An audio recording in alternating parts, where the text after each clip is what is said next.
Praise the Lord. नया दिन नई उम्मीद में आप सभी का स्वागत करती हूँ। आज के ध्यान के लिए हम लेकर पढ़ेंगे इब्रानियों की पत्रिका, उसका 13वां अध्याय 5वां वचन। तुम्हारा स्वभाव लोभ रहित हो और जो तुम्हारे पास है उसी पर संतोष करो, क्योंकि उसने आप ही कहा है, मैं तुझे कभी न छोड़ूंगा और न कभी तुझे त्यागूंगा। तो परमेश्वर इस वचन में अगर आप पढ़ेंगे इस अध्याय में, तो परमेश्वर हमें मसीह जीवन जीने के निर्देश, मतलब परमेश्वर में जीने के हमें कौन से स्टेप्स को फॉलो करके रहना चाहिए, परमेश्वर ने इस अध्याय में हमें बताया। तो परमेश्वर ने हमें यह बताया कि हमारा जो स्वभाव होना चाहिए उसमें हमें लोभ रहित रहना चाहिए। तो लोभ रहित का मतलब क्या होता है? मतलब लालच नहीं करना चाहिए, ना किसी चीज़ों का। यदि हम किसी चीज़ों का लालच नहीं करना चाहिए, या हमें किसी के द्वारा जलन भी नहीं करना चाहिए। जब हमें लालच होता है ना, तो हमारे अंदर अपने आप जलन आता है कि ये मेरे पास नहीं है, तो उस चीज़ का लालच हमें नहीं करना चाहिए, वरन परमेश्वर से प्रार्थना करनी चाहिए। क्योंकि परमेश्वर ने कहा है कि आगे के वचन में परमेश्वर ने ये भी कहा है कि ना मैं तुझे छोड़ूंगा और ना मैं तुझे त्यागूंगा। क्योंकि जिन चीज़ों की हमें आवश्यकता है, हमारा सर्वशक्तिमान प्रभु यीशु मसीह वो चीज़ें जानता है कि हमें किन चीज़ों की आवश्यकता कब है और वो हमें कब मिलनी चाहिए। तो परमेश्वर इसमें कहता है कि हमें लालच नहीं करना चाहिए। आजकल हम देखते हैं संसार में लोगों को बहुत लालच होता है।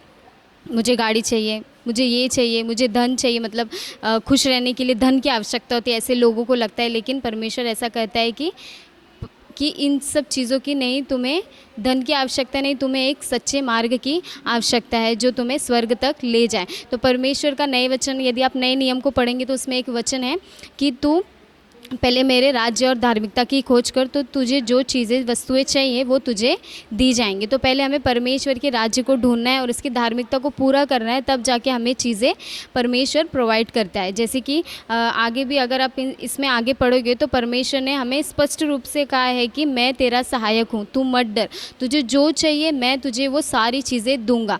दूसरों पर लालच करना, दूसरों पर घमंड करना, मतलब दूसरों की चीज़ों पर अपने नज़र को लगाए रखना कि ये मुझे भी चाहिए, काश ऐसा ये मेरे पास होता तो कितना अच्छा होता, ऐसा नहीं होता है। यदि जिस इंसान के पास जो चीज़ें होती है ना, उसी को पता होता है कि उसमें क्या कमी है, क्या घटी है, वो उसके साथ कभी खुश पूरी तरह से रहता है, जो कि हमें नहीं पता होता, लेकिन उसे अच्छे से पता होता है कि ये चीज़ें उसके पास है। हमें ऐसे लगता है वाह कितनी अच्छी चीज़ है, इसके पास घर है, लेकिन उनके घरों में भी शांति नहीं रहती, इतनी बड़ी बड़ी चीज़ें होकर भी शांति नहीं रहती है। तो परमेश्वर ने कहा इसीलिए लालच नहीं करना चाहिए, और ना ही दूसरी की चीज़ों का, ना संसार की किसी चीज़ों का लालच करो, क्योंकि तुम संसार के नहीं वरन स्वर्ग के हो। तो तुम स्वर्ग में रहने के लिए उपासना और प्रार्थना करो।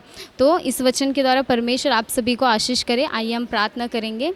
हालेलुया। परमेश्वर पिता, स्तुति हो सर्वशक्तिमान यीशु मसीह प्रभु जी, आपके नाम की स्तुति करते हैं परमेश्वर पिता।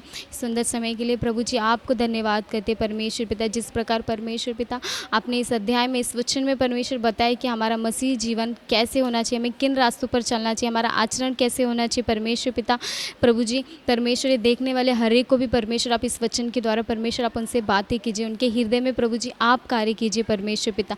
परमेश्वर ये वचन के द्वारा प्रभु जी आप उनको परमेश्वर समझ बुद्धि और एक अच्छा परमेश्वर समझ का आत्मा को प्रभु जी देकर परमेश्वर उनके सारे लालच की क्रिया को निकाल कर प्रभु जी आप उनको परमेश्वर शांति समाधान दीजिए।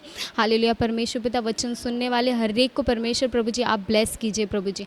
हालेलुया। परमेश्वर पिता ये छोटी सी प्रार्थना विनती प्रभु यीशु मसीह के नाम में मांगते हैं, सुनिए और कबूल कर लीजिए मेरे स्वर्गीय पिता। आमीन।